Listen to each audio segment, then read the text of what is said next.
Dear B ए third year students, हम लोग psychological research and measurement के पेपर में यूनिट 6 की बात कर रहे थे, जिसमें हमें स्टैंडर्डाइजेशन ऑफ टेस्ट पढ़ना है, परीक्षण का मानकीकरण, और उसमें विश्वसनीयता के बारे में हम लोग बहुत डिटेल से डिस्कस कर चुके थे, जितना रिक्वायर्ड है आप लोग के लिए। इसके बाद आती है वैधता। वैधता के लिए हमने आप लोग को एक PDF शेयर किया था। कौन सी किताब से है ये PDF? डॉक्टर DN श्रीवास्तव की मनोवैज्ञानिक निर्धारण की किताब से है ये PDF। और इसमें आप लोग देखेंगे कि वैधता का जो चैप्टर शुरू हुआ है उसमें बहुत सारी डेफिनेशन से शुरू हुआ है। उसमें कोई अच्छी सी डेफिनेशन आप देख लीजिए, जैसे ये एनास्टेसी की डेफिनेशन जो दी हुई है सबसे लास्ट में, कि परीक्षण की वैधता का तात्पर्य इस बात से है कि परीक्षण क्या और कितनी अच्छी तरीके से मापता है। हम लोग क्लास में भी बात कर चुके थे कि रिलायबिलिटी ये बता रही है कि जो परीक्षण पर प्राप्तांक हैं, जो स्कोर्स आए हैं, वो कितने संगत हैं, और एक टाइम से दूसरे टाइम में जब हम उसको दोबारा मेज़र करते हैं तो वो कितने कंसिस्टेंट रहते हैं, बदल नहीं जाते हैं। अगर बदल जाएंगे बार बार प्राप्तांक तो हम उस पर भरोसा नहीं कर पाएंगे, तो विश्वसनीयता उससे बनती है। और ये वैधता जो है वो ये बता रहा है कि कोई भी परीक्षण जिस चीज़ को मेज़र करने के लिए बनाया गया है, जिस चीज़ का मापन करने के लिए बनाया गया है, उसको मापन कर भी पा रहा है या नहीं कर पा रहा है, और किस एक्सटेंट तक मापन कर पा रहा है, किस हद तक उस चीज़ का मापन कर पा रहा है, वो उसकी वैधता कहलाएगी। तो ये डेफिनेशंस देख लीजिएगा आप लोग, एनास्टेसी की डेफिनेशन को लर्न कर लीजिएगा। फिर उसके बाद आइए ये पेज नंबर आपका 125। अब इसमें वैधता की कुछ विशेषताएं दी हुई हैं और उसका विश्वसनीयता से संबंध दिखाने की कोशिश की गई है कि विश्वसनीयता और वैधता में क्या संबंध होता है। तो विश्वसनीयता जो है वो पहली कंडीशन है, उसके बाद वैधता। अगर कोई परीक्षण वैध है, ज़रूरी नहीं है कि वो विश्वसनीय हो या ना हो। मतलब ये दोनों कंडीशंस ऐसी हैं, एक ही समय पर एक टेस्ट में बहुत अधिक विश्वसनीयता और बहुत अधिक वैधता दोनों एक समय पर पाई जाएं, ये ज़रूरी नहीं है। लेकिन ये पहली कंडीशन है कि कोई परीक्षण विश्वसनीय होना चाहिए, तभी वो वैध हो सकता है, और अगर विश्वसनीय ही नहीं है तो उसके वैध ना वैध होने का कोई मतलब नहीं है। तो ये एक विशेषता आप लोग को ध्यान रखनी है। इसके बाद कुछ और विशेषताएं बताई गई हैं, जैसे इसमें लास्ट की तरफ आइए, ये बताया गया है कि वैधता जो है वो एक रिलेटिव टर्म है। रिलेटिव टर्म का मतलब कि किसी चीज़ के रिलेशन में ही हम बोलते हैं कि परीक्षण वैध है या नहीं वैध है। एब्सोल्यूट निरपेक्ष तौर से हम नहीं बोल सकते कि वैध है। मान लीजिए आज के समय में जो जो चीज़ें एंग्जाइटी उत्पन्न कर सकती हैं, इस समय का जो माहौल चल रहा है उसके हिसाब से आज के समय में एंग्जाइटी को नापने के लिए, मेज़र करने के लिए आपने एक परीक्षण बना लिया।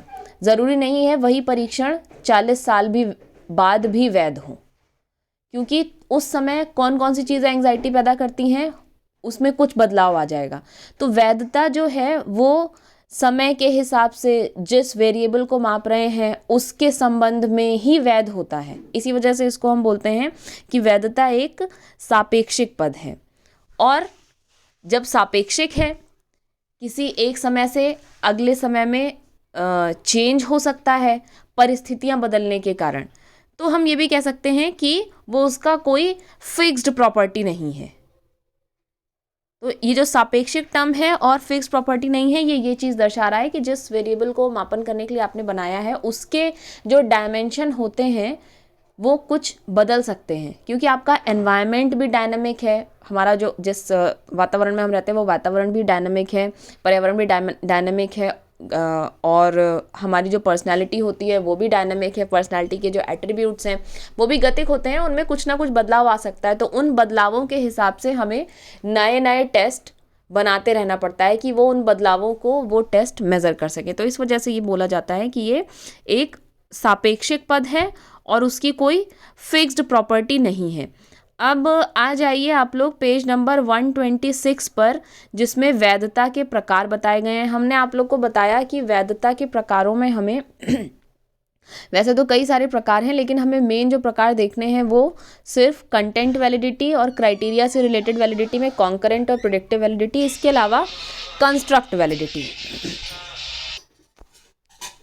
तो वैलिडिटी के प्रकारों में ये जो आपकी कंटेंट वैलिडिटी है, सबसे पहले वाली जो इसमें दिखाई दे रही है आपको, विषय वस्तु की वैधता, कि आपने जो टेस्ट बनाया है उसमें जो कंटेंट डाला है, उसके जो पद बनाए हैं, उसमें जो विषय वस्तु आपने यूज़ करी है वो उसी विषय से संबंधित है जिसको मापन करने के लिए आपने बनाया है। अब ये हमें पता कैसे चलता है? कुछ तो जब हम पद बनाते हैं तो उस समय हमें जानकारी होती है कि हम किस वेरिएबल का मापन करने जा रहे हैं। हम कोशिश ये करते हैं कि उसको मापन करने के लिए जो एग्जिस्टिंग नॉलेज है उसके आधार पर हम उसी प्रकार के पदों को बनाएं, और ये ध्यान रखें कि जिस व्यवहार का हम मापन कर रहे हैं उस व्यवहार का अच्छा सैंपल हो वो। मतलब अगर मान लीजिए आप स्ट्रेस का मापन कर रहे हैं तो इस एक व्यक्ति के जीवन में स्ट्रेस पैदा करने वाले जितने चीज़ें हो सकती हैं उन सभी चीज़ों का कोई ना कोई, उन सभी चीज़ों को नापता हुआ कोई ना कोई पद आपके उस परीक्षण में हो, तो ये तय करेगा कि स्ट्रेस वाला जो बिहेवियर है उसके जितने भी प्रतिनिधित्व करने वाले पद हैं वो सारे उसमें शामिल हैं। और इसके अलावा कॉम्प्रिहेंसिवनेस हो, उसमें समग्रता हो, कि एक तो प्रतिनिधित्व मीन्स जो स्ट्रेस का जो बिहेवियर है उसको रिफ्लेक्ट करने वाले जितने जितने टाइप के व्यवहार आपको दिखाई देते हैं उन सभी व्यवहारों का उसमें कोई ना कोई आइटम हो, और सिर्फ एक एक आइटम ना हो, क्योंकि अगर सिर्फ एक एक आइटम होगा तो उसके आधार पर हम कोई भी निष्कर्ष नहीं निकाल सकते। अगर उसमें आप पद डालें भी उससे संबंधित तो उनकी मात्रा इतनी हो कि उससे कोई अर्थपूर्ण निष्कर्ष निकाला जा सके। तो जब हम विषय वस्तु की वैधता निर्धारित करते हैं तो उसके लिए हमारे पास कुछ हेल्प अवेलेबल होती है। कैसी हेल्प अवेलेबल होती है? इसमें आ जाइए आप अपने पेज नंबर 127 में थोड़ा सा नीचे की तरफ, कि हम विशेषज्ञों की राय ले सकते हैं।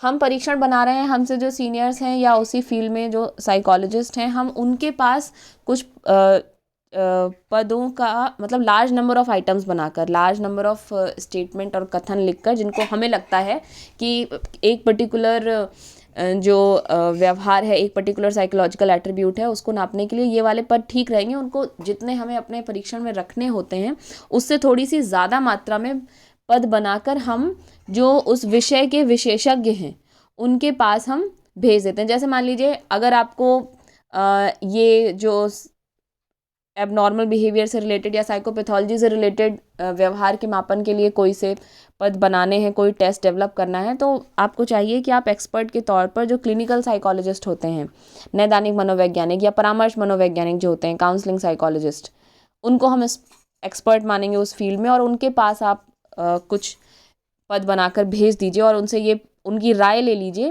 कि आपने जो टेस्ट डेवलप करने जा रहे हैं उसके लिए ये जो पद बनाए हैं उनको वो जांच लें, और जांच करके ये बताएं कि क्या उस परीक्षण के लिए वो उपयुक्त होंगे या नहीं होंगे। तो वो किस आधार पर जांचेगा?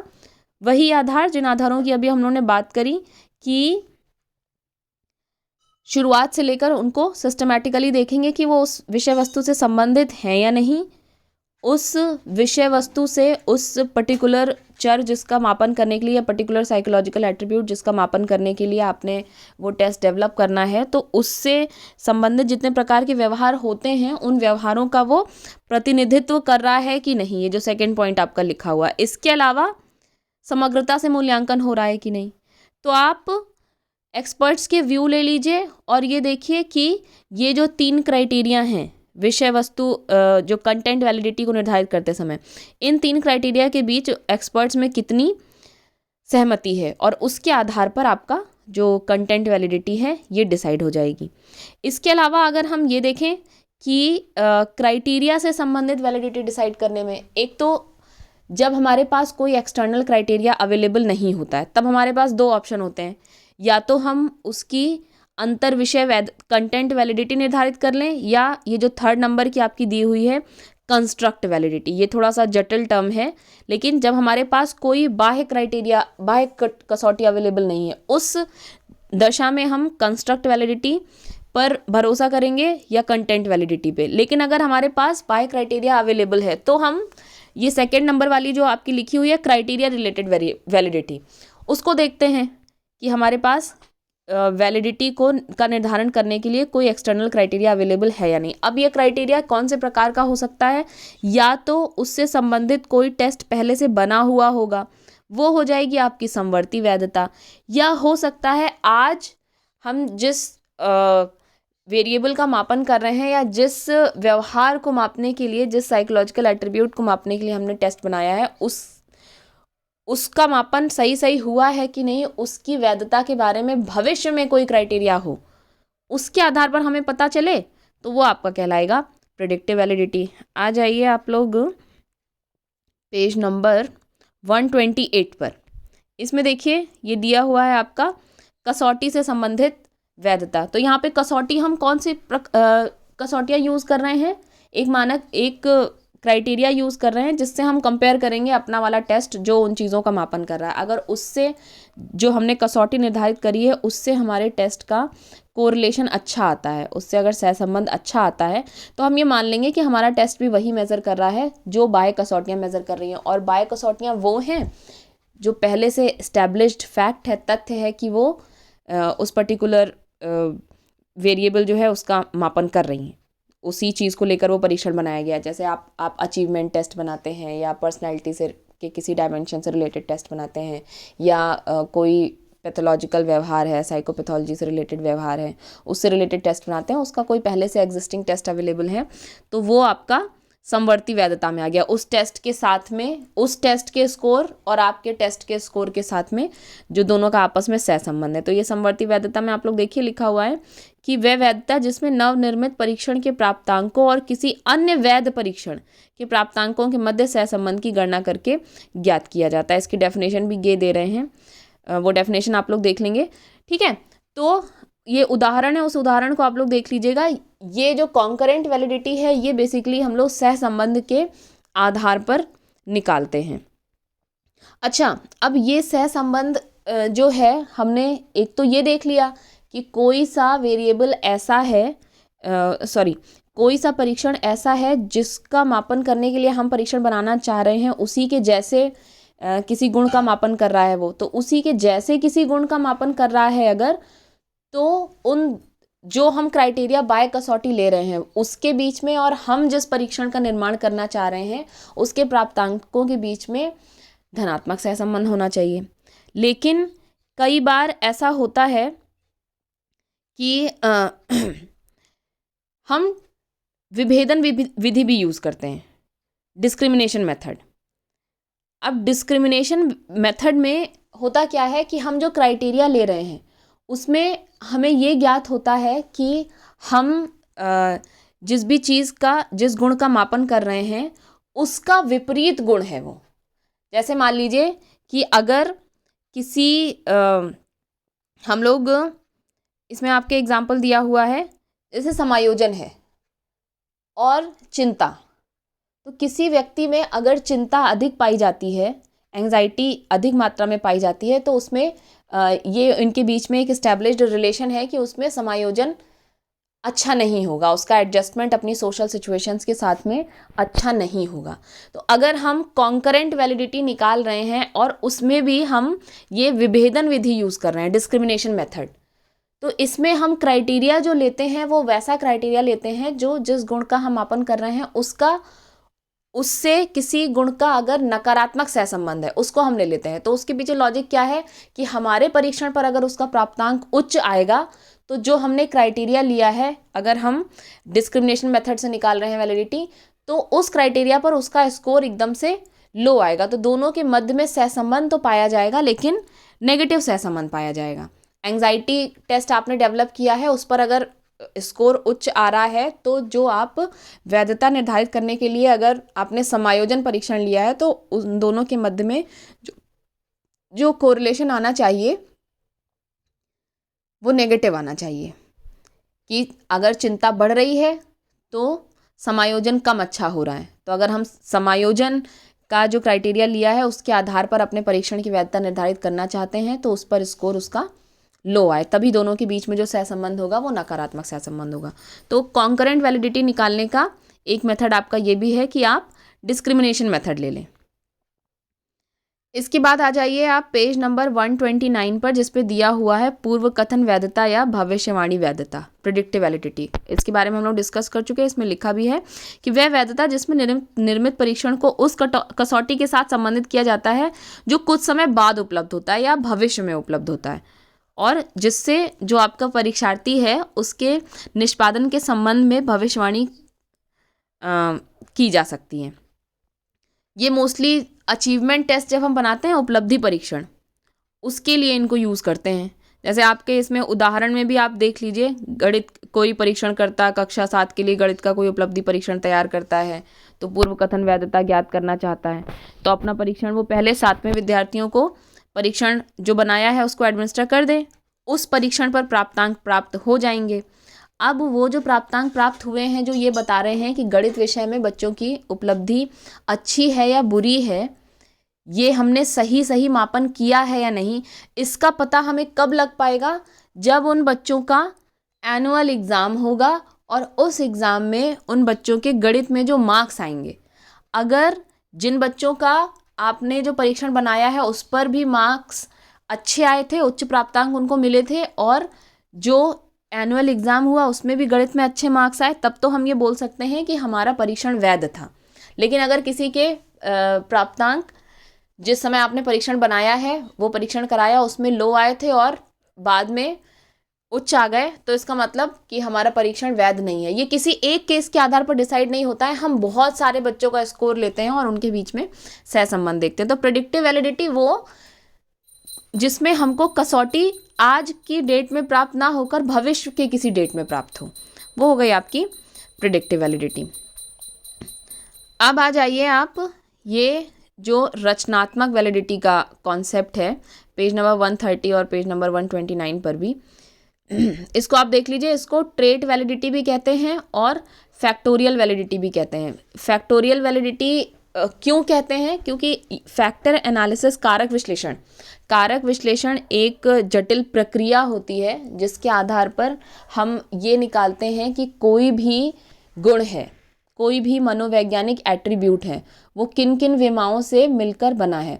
अब ये जो मनोवैज्ञानिक गुण होते हैं वो हमें प्रत्यक्ष में दिखाई तो देते नहीं हैं, जिनको हम उठा सकें, पकड़ सकें, इस तरह से वो दिखाई नहीं देते हैं। तो उनके बारे में पता करने के लिए हमें व्यक्ति के व्यवहार को क्लोजली ऑब्जर्व करना पड़ता है। हमें ये देखना पड़ता है कि कोई एक मनोवैज्ञानिक गुण है वो किन किन व्यवहारों में परिलक्षित होता है। जैसे कि बुद्धि का जो गुण है, तो उसका अब आज के डेट में तो बुद्धि के कई सारे टेस्ट हैं, लेकिन जिस समय ये कॉन्सेप्ट डेवलप किया जा रहा था और ये देखा जा रहा था कि बुद्धि आखिर होती क्या है, कोई व्यक्ति जिसकी वोकेबुलरी बहुत अच्छी है, भाषा का ज्ञान बहुत अच्छा है, उसको हम बुद्धिमान बोलेंगे, या जिसकी चित्र बनाने की या क्रिएटिविटी बहुत अच्छी है, सृजनात्मकता बहुत ज़्यादा है उसके अंदर, हम उसको बुद्धिमान मानेंगे, या जो बहुत गणनाएं तेज़ी से कर लेता है हम उसको बुद्धिमान मानेंगे। मान लीजिए कोई व्यक्ति गणनाएं, कैलकुलेशन बहुत तेज़ी से कर लेता है, लेकिन अपनी लाइफ के अंदर उसका एडजस्टमेंट बिल्कुल भी अच्छा नहीं है, लाइफ के और पक्षों का वो बिल्कुल भी ध्यान नहीं रख पा रहा है। गणनाएं बहुत अच्छी कर लेता है लेकिन फॉरगेटफुल है, उसकी मेमोरी अच्छी नहीं है, तो ऐसे में हम उसको बुद्धिमान बोलेंगे या नहीं बोलेंगे। तो ये सब कुछ कठिनाइयाँ आती हैं जब हम किसी मनोवैज्ञानिक गुण को मापन करने की कोशिश कर रहे होते हैं या उसको इवन परिभाषित करने की कोशिश कर रहे होते हैं। तो ऐसे गुण जिनके लिए हमारे पास कोई क्राइटेरिया अवेलेबल नहीं होता है, पर हमें उसको मापन करने के लिए ये सोचना है कि उसके अंदर कौन कौन से डायमेंशन, कौन कौन से पक्षों का मापन किया जाएगा, उसको निर्धारित करने का जो प्रोसेस है।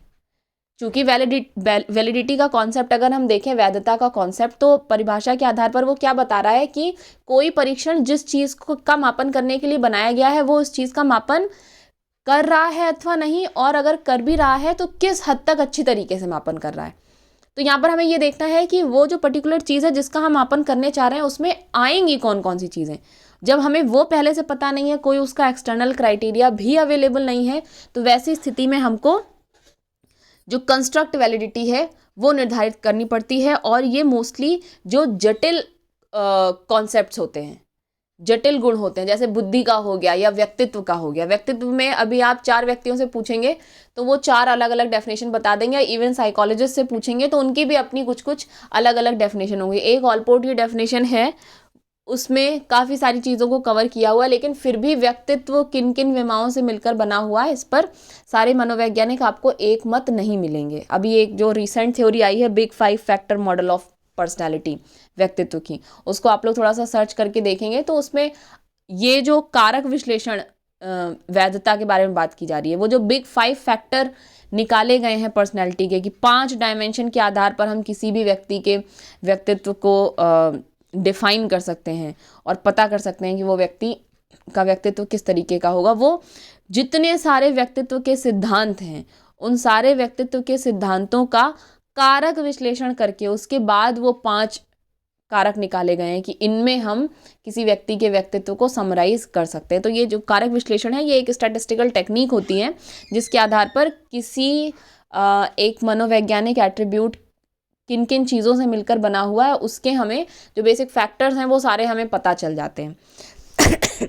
ठीक, तो रचनात्मक वैधता हम उस समय निकालेंगे जब हम किसी शील गुण जिसके बारे में हमें बहुत अधिक जानकारी नहीं है या उसका कोई पहले से एग्जिस्टिंग मेजर उपस्थित नहीं है, उसको मापन करने की हम कोशिश कर रहे होते हैं, उसको मापन करने की योजना बना रहे होते हैं, उस स्थिति में हम निकालेंगे। इसमें देखिए कुछ लोगों की डेफिनेशन भी दी हुई है। इसमें एक डेफिनेशन आपकी 1980 वाली गे की डेफिनेशन जो है वो ये कह रहे हैं, construct validity is the degree to which a test measures an intended hypothetical construct. ये डेफिनेशन बहुत कॉम्प्रिहेंसिव नहीं है। रेबर की डेफिनेशन हम लोग देख लेते हैं जो लिखी हुई है।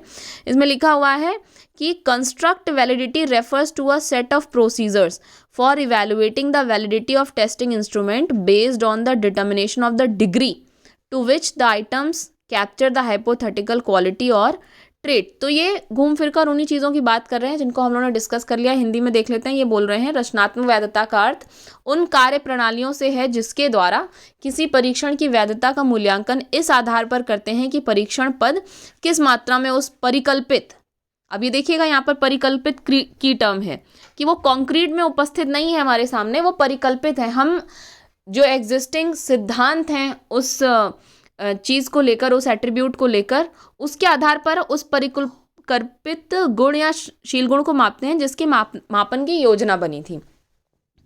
अब इसको ज्ञात करने के लिए इसमें देखिए आप एग्जाम्पल भी इसमें बुद्धि परीक्षण का एग्जाम्पल दिया हुआ है। और बुद्धि की अगर आप थ्योरीज देखेंगे, पिछले क्लासेस में आपने थ्योरी पढ़ी होगी, तो बुद्धि की थ्योरी पता चला एक द्विकारक सिद्धांत है, एक बहुकारक सिद्धांत है, बहुत सारे सिद्धांत हैं। तो इसमें से आप किसके आधार पर बुद्धि का मापन कर रहे हैं, तो यहाँ पर हमें कंस्ट्रक्ट वैलिडिटी देखनी पड़ेगी और हमें ये देखना पड़ेगा कि अगर हम बुद्धि का जो कंस्ट्रक्ट यूज़ कर रहे हैं उसमें हम किन किन चीज़ों को ले रहे हैं और हमारे परीक्षण में जो पद होंगे वो इसी आधार पर तय होंगे कि हम बुद्धि के कंस्ट्रक्ट को या व्यक्तित्व के कंस्ट्रक्ट को या जिस भी चीज़ का मापन हम कर रहे हैं उसके कंस्ट्रक्ट को हम किस तरीके से परिभाषित करते हैं, उसी के आधार पर उसके पद तय हो जाएंगे। ये हो गई आपकी रचनात्मक वैधता। तो ये एक कॉम्प्लिकेटेड प्रोसीजर है जिसको बहुत डिटेल में आपके इस वाले क्लास में हम लोग BA थर्ड ईयर में नहीं पढ़ रहे हैं। इसको अगर आप डिटेल में जानना चाहें तो उसके बारे में सर्च कर सकते हैं। फिलहाल के लिए अभी जो आपको BA थर्ड ईयर में पढ़ना है उसमें आप जान लीजिए कि किस स्थिति में हमें कंस्ट्रक्ट वैलिडिटी को निकालने की आवश्यकता पड़ती है। इसके अलावा दूसरे टाइप की जो वैलिडिटी हैं जो बहुत प्रामाणिक नहीं है लेकिन फिर भी देख सकते हैं उनके बारे में, जैसे एक ये जो आपका दिया हुआ पेज नंबर 131 पर फेस वैलिडिटी, कि देखने से लग रहा है कि नहीं कि हम जिस चीज़ का मापन करना चाहते हैं उसी चीज़ का मापन हो रहा है कि नहीं। एंग्जाइटी टेस्ट है तो उसमें एंग्जाइटी से संबंधित कुछ पद आपको दिखाई दे रहे हैं कि नहीं। दिखाई देने के आधार पर ये जो वैधता निर्धारण किया जा रहा है और माना जा रहा है कि परीक्षण वैध है अथवा नहीं, ये हो गया आपका या फेस वैलिडिटी, देखने से, आभास से, सामने से कैसा लग रहा है। लॉजिकल वैलिडिटी, वही तार्किक रूप से अवलोकन। अब ये जो आपकी लॉजिकल वैलिडिटी दी हुई है या ऑपरेशनल वैलिडिटी दी हुई है, या आपकी कंटेंट वैलिडिटी जो हम लोग देख चुके हैं, या इवन जो कंस्ट्रक्ट वैलिडिटी है उसके अंदर आ जाता है ये चीज़ें। ठीक है, तो ये वैलिडिटी के टाइप हो गए। मेथड्स की हम लोग बात कर लेते हैं। विधियों में भी जितनी विधियों से आपका सहसंबंध निकाला जा सकता है वो सारी ही विधियां वैलिडिटी की गणना करने में यूज़ की जा सकती हैं। तो पहला तो मेथड ये हो गया सहसंबंध विधियां। और सहसंबंध हम किसके बीच निकाल रहे हैं? सहसंबंध की आवश्यकता हमको तब पड़ेगी जब हम कॉन्करेंट वैलिडिटी निकाल रहे होते हैं, समवर्ती वैधता। तो अब इसमें देखिए सहसंबंध की कुछ इन्होंने विधियां दे दी हैं। रैंक डिफरेंस मेथड दे दिया है जब हमारा डेटा ऑर्डिनल प्रकार का होता है, क्रम पर होता है। ये ऑर्डिनल और नॉमिनल ये क्या चीज़ है, इसका भी आप लोगों ने पढ़ा नहीं है फिलहाल। मतलब कहने का मतलब ये है कि जितने तरीक़ों से हम लोग ये निकाल सकते हैं आपका सहसंबंध, वो सभी विधियां हम वैधता मापन में भी यूज़ कर सकते हैं, क्योंकि उसमें जो समवर्ती वैधता होती है उसमें अल्टीमेटली हमको सहसंबंध गुणांक ही निकालना होता है। ये प्रोडक्ट मोमेंट मेथड दिया हुआ है, इसके फॉर्मूला के डिटेल में अभी हम लोग को बहुत ज़्यादा नहीं जाना है। बाई सीरियल कोरिलेशन है, पॉइंट बाई सीरियल कोरिलेशन है, ये सब कोरिलेशन निकालने के तरीके हैं। इसके फार्मूला के इस पर आप लोग मत जाइएगा, क्योंकि वो कैलकुलेशन आपके सिलेबस में इस साल है नहीं। फिर ये देखिए, ये आ गया कारक विश्लेषण विधि।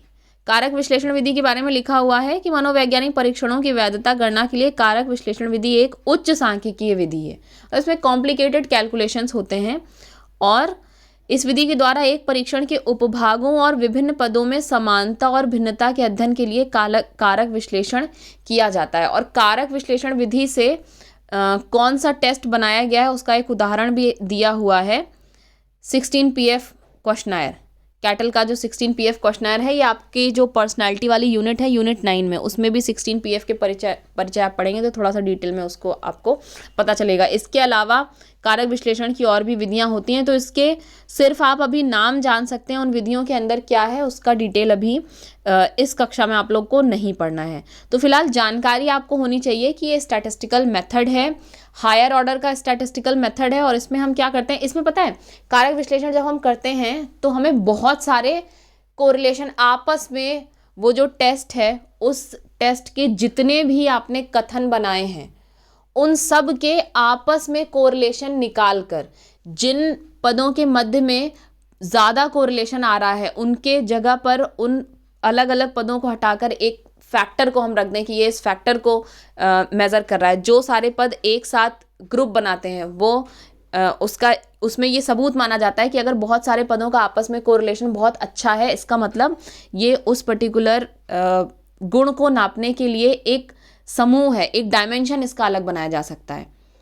तो फैक्टर एनालिसिस करके छन्नी लगाते लगाते लगाते लगाते बहुत सारे कोरिलेशन निकालते फिर, मतलब एक तरीके से आप समझिए इसमें बहुत सारी छन्नियाँ लगाकर जो अंत में कारक निकल कर आते हैं वो ये माना जाता है कि जिस पर्टिकुलर मनोवैज्ञानिक एट्रीब्यूट का, गुण का हम मापन कर रहे थे, वो इन जो कारक छन्नी लगाते लगाते जो कारक निकल कर आए हैं उनमें उसको समराइज किया जा सकता है। तो ये होता है आपका कारक विश्लेषण का प्रोसीजर।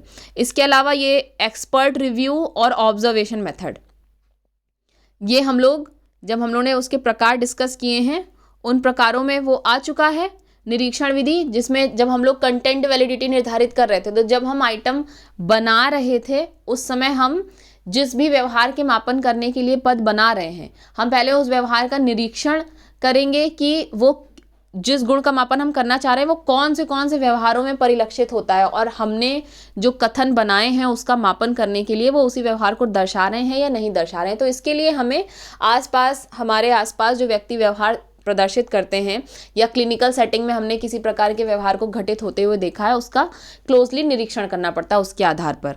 और एक ये सुविधा तो हमारे पास है ही कि हम विशेषज्ञों से जो भी हमने आइटम बनाए हैं उसका रिव्यू करा सकते हैं और उनका व्यू ले सकते हैं उसमें कि जो भी हमने कथन बनाए हैं वो उस वेरिएबल का मापन कर रहे हैं या नहीं। और ये जो आपका वास्तविक निष्पादन विधि दी हुई है वैधता निकालने की, इसका एग्जाम्पल हमने उसमें देखा था जो आपका ये था जब हम प्रिडिक्टिव वैलिडिटी निकाल रहे थे, पूर्व कथन वाली वैधता। तो उसमें वास्तविक निष्पादन कब हो रहा था, जब बच्चों का एनुअल एग्जाम हुआ।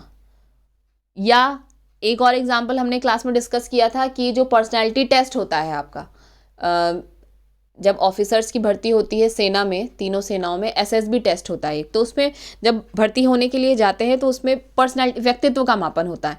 अब उस व्यक्तित्व के मापन के आधार पर हमने ऑफिसर्स को इंडक्ट कर लिया, उनका वास्तविक परफॉर्मेंस कब दिखाई देगा, जब वो फील्ड में होंगे और जिन गुणों का हमने मापन किया था एंट्री के समय उन गुणों को वो बाद में प्रदर्शित कर रहे होंगे, तब परफॉर्मेंस के आधार पर ये हम कह सकते होंगे कि हमने जिन चीज़ों का मापन किया था उसके लिए हमारा परीक्षण वैध था, क्योंकि उन्हीं गुणों को उन्होंने फील्ड में जाकर प्रदर्शित किया। तो एक्चुअल परफॉर्मेंस जो हो उसके आधार पर भी हम वैलिडिटी निकाल सकते हैं। ये हो गई वैलिडिटी को ज्ञात करने की विधियों में से एक विधि। इसको आप लोग देख लीजिएगा। फिर उसके बाद परीक्षण की वैधता को प्रभावित करने वाले कुछ कारक हैं, इन कारकों की हम लोग बात कर लेंगे अगले वीडियो में। ये वीडियो बहुत लंबा हुआ जा रहा है।